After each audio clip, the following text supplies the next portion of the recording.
राती अखिया जागेला। बड़ा दर्द होत बा सीने में दिन राती अखिया जागेला। बड़ा दर्द होत बा सीने में दिन राती अखिया जागेला।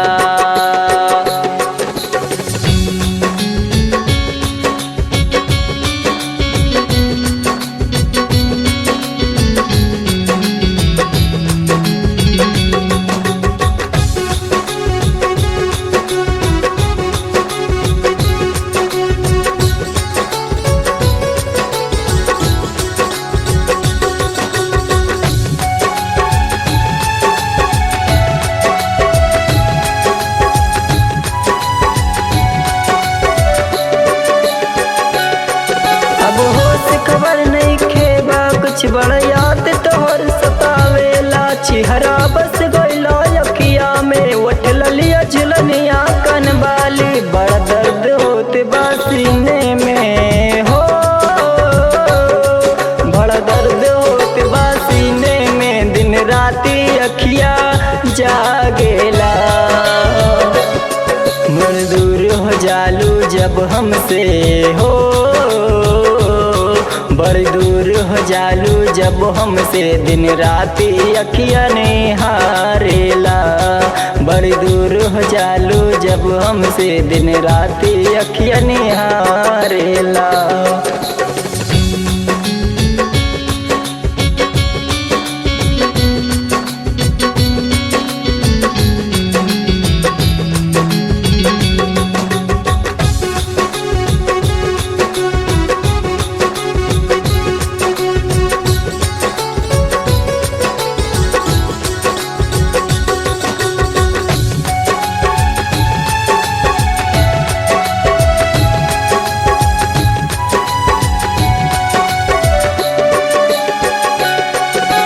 जग सुना ये मन सुना सब सुना सुना लोकेला।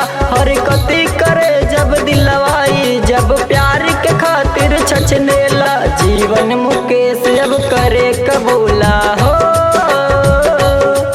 जीवन मुकेश अब करे कबूला। खाली प्यारी मांगेला। बड़ा दर्द होत बा सीने में हो, बड़ा दर्द होत बा सीने में दिन राती अखिया जागेला। बड़ा दर्द होत बा सीने में दिन राती अखिया जागेला। Presented by Hungama Recording Studio, Payagpur।